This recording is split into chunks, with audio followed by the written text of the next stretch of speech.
Quais Sim. são essas principais correlações ali entre os apócrifos, né, ou, no caso, o livro de Enoque, né, que está sendo utilizado como principal fonte ali de correlação, com essa alegoria do inferno bíblico, né?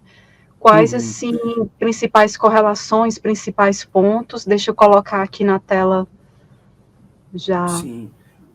Para a gente adentrar ao universo de primeira Enoque, como aquelas linguagens foram parar no Novo Testamento, a gente tem que mergulhar um pouquinho na cultura judaica do século I AC e 1 DC e entender um pouco a aplicação de alguns termos, alguns vocábulos que ocorriam naquele contexto cultural e que também estão nos textos do Novo Testamento. Então eu vou lendo aqui para vocês e a gente vai dialogando sobre o inferno, a Bíblia hebraica e Novo Testamento.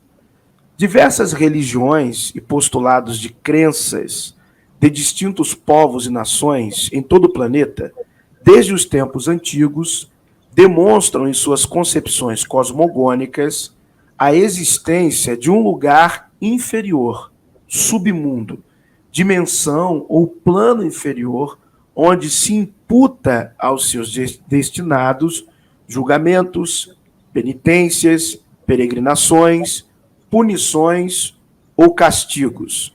Para os sumérios, Kur, Nu, Guia ou Gia, para os egípcios, Duat, para os gregos, Hades, para os romanos, Orcus, para os vikings, Niflheim, acho que é assim que se pronuncia, e para os cristãos, sejam estes católicos, protestantes ou ortodoxos, a o inferno.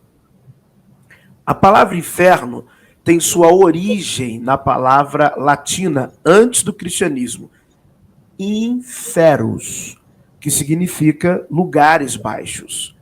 A palavra se modificou e transformou em infernos, que na Bíblia é usada para substituir, sem distinção, os termos gregos Hades, Geena e Tártaro, e o hebraico Sheol.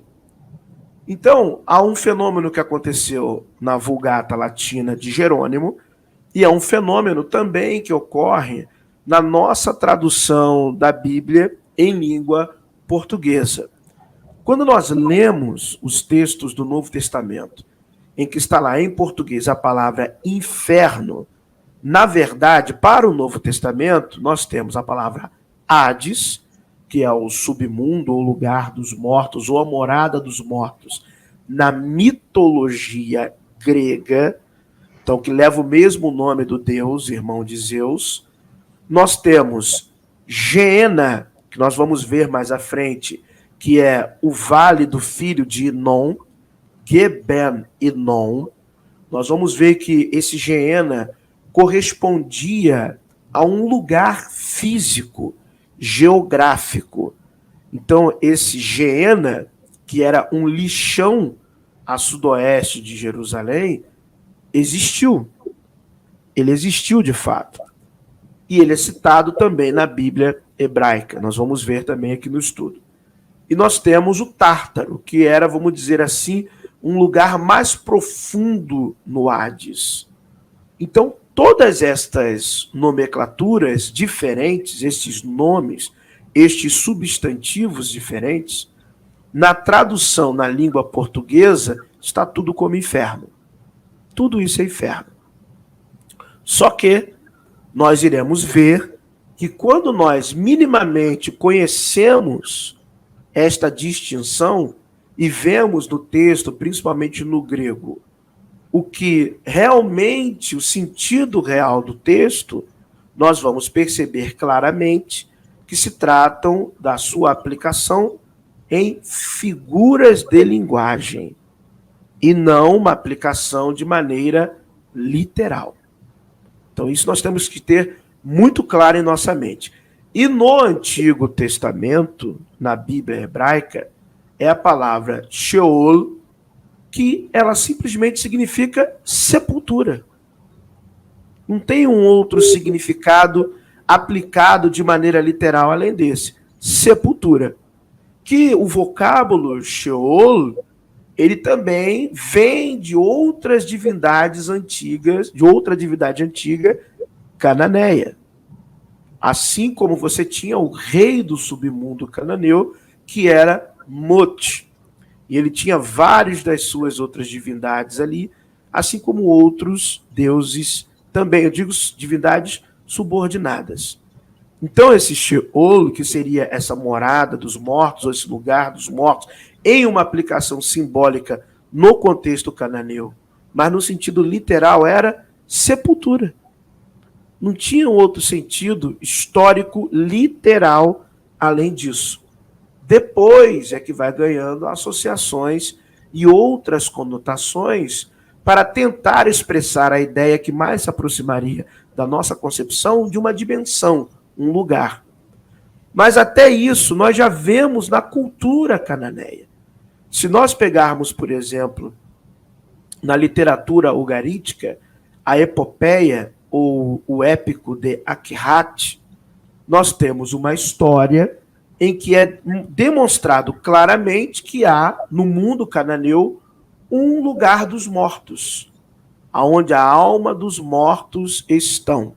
Só que não é um lugar de sofrimento e de tortura. É apenas um lugar de residência de todos os mortos. Nós vamos ver de onde vem essa cultura de a morada dos mortos, na verdade, ser um lugar de sofrimento e passar a haver uma distinção entre mortos bonzinhos e mortos maus. Ou seja, pessoas que em vida praticaram o bem ganham uma recompensa. Pessoas que em vida praticaram o mal ganham uma existência de sofrimento. Nós vamos ver mais à frente de onde isso vem de fato. Continuar aqui a leitura. Todos estes substantivos estão, de certo modo, relacionados ao submundo, aos mortos, lugares baixos ou inferiores.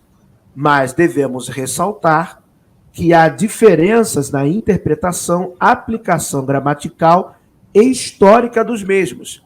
Em diversas mitologias, há a menção de locais habitados pelos mortos, dimensões em que as almas se encontram submetidas a penas eternas. Conforme a concepção do senso comum cristão, é um lugar de extremo sofrimento infligido por certas circunstâncias, sentimentos, pessoa ou seres, resultando em mérito e tormento infinito em uma dimensão eterna.